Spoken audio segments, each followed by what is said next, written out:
Subscribe करें और देखें एक दिल दहला देने वाली हॉरर स्टोरी। बिना घबराए बेल आइकॉन प्रेस करना ना भूलें।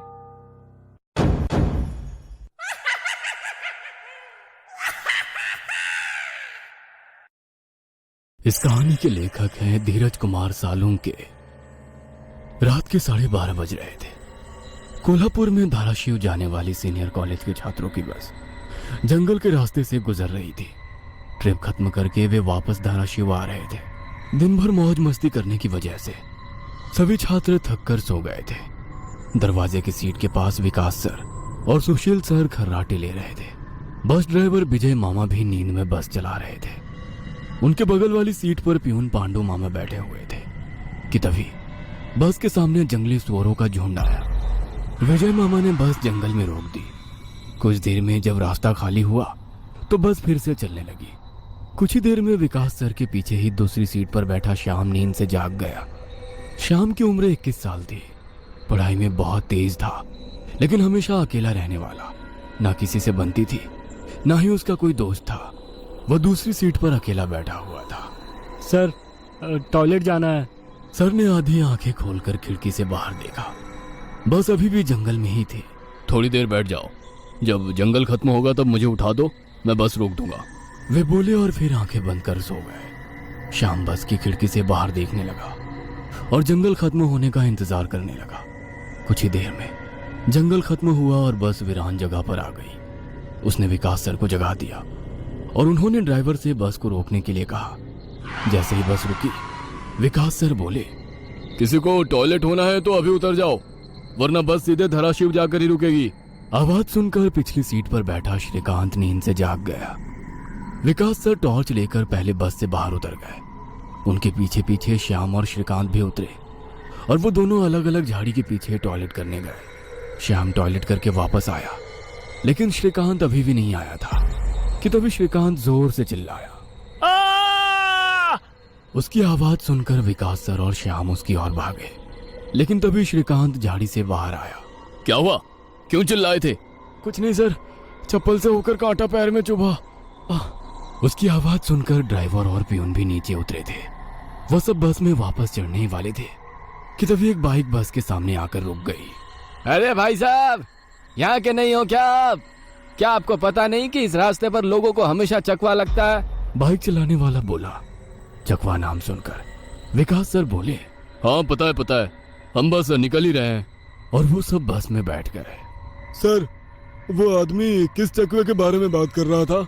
प्यून ने अगली सीट से ही मुड़कर विकास सर से पूछा। हिंदी में चकवा मतलब छलावा, छलावा मतलब भूत। कहते हैं जो लोग रात में सफर करते हुए मरते हैं, उनकी आत्मा छलावा बन जाती है। छलावा रात को सफर करते हुए यात्रियों को पकड़ लेता है और उन्हें अपने गंतव्य स्थल तक पहुंचने ही नहीं देता।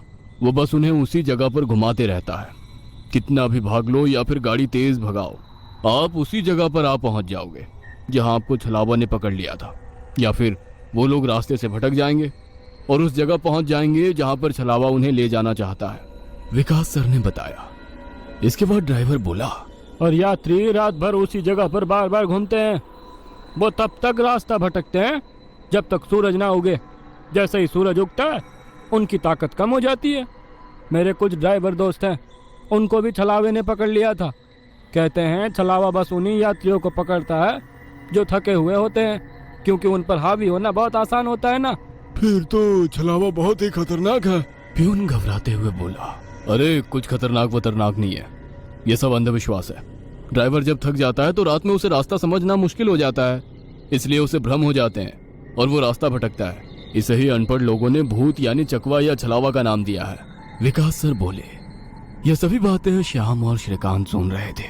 नहीं सर, छलावे होते हैं और कुछ छलावे तो जानलेवा भी होते हैं। मेरे दादाजी को छलावे ने इतना परेशान किया था कि मरते मरते बचे थे। रात को जितने भी एक्सीडेंट होते हैं, उनमें से कुछ ना कुछ एक्सीडेंट छलावे के कारण ही होते हैं। वो रात के बेरहम शिकार होते हैं। यात्रियों की थकान और डर ही उनकी ताकत होती है। शिकारियों की तरह ही वे यात्रियों को डराते हैं, भगाते हैं और उनकी जान लेकर उनका शिकार करते हैं। हमें बस इतना पता चलता है कि कार एक्सीडेंट में उनकी मौत हो गई है, लेकिन मौत का कारण छलावा ही होता है सर। श्याम ने डरावनी आवाज में कहा। सर, इस का कुछ मत सुनो, इसकी बुआ राइटर है, उन्हीं से सुनी होंगी ये बातें। और राइटर लोगों का तो काम ही होता है बातें बनाना, उसी से तो उनका घर चलता है।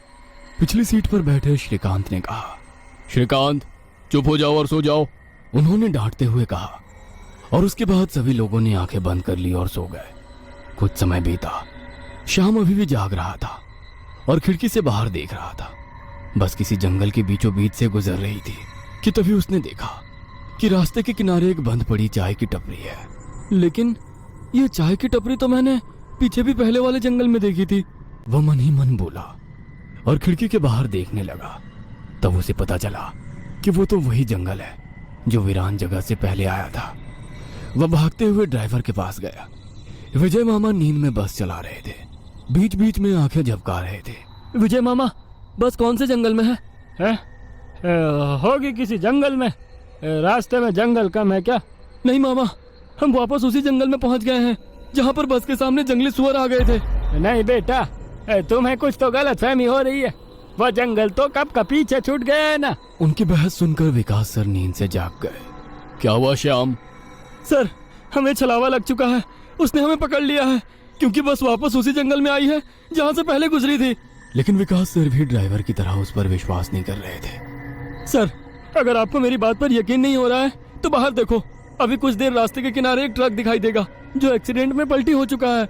और कुछ ही देर में रास्ते के किनारे सभी को पलटी हुई ट्रक दिखाई दी। ये देखकर सभी हैरान हो गए थे।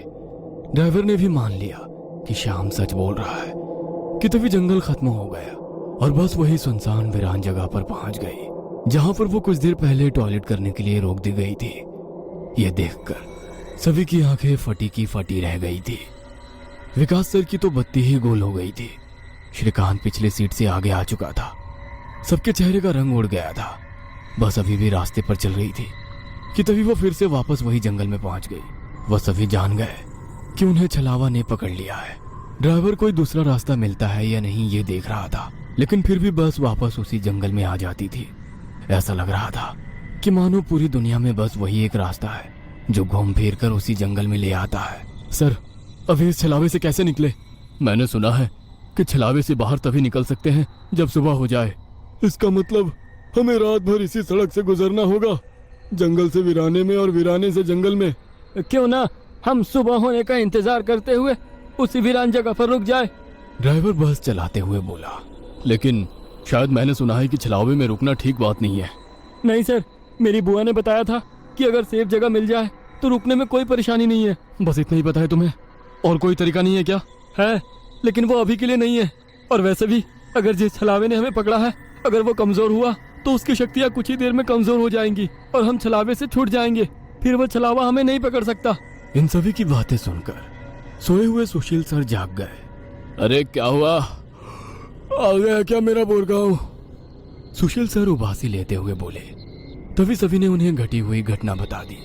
यह सुनकर सुशील सर के तो मानो होश ही उड़ गए। लेकिन तभी ड्राइवर जोर से चिल्लाया, सर, आगे एक गांव आया है।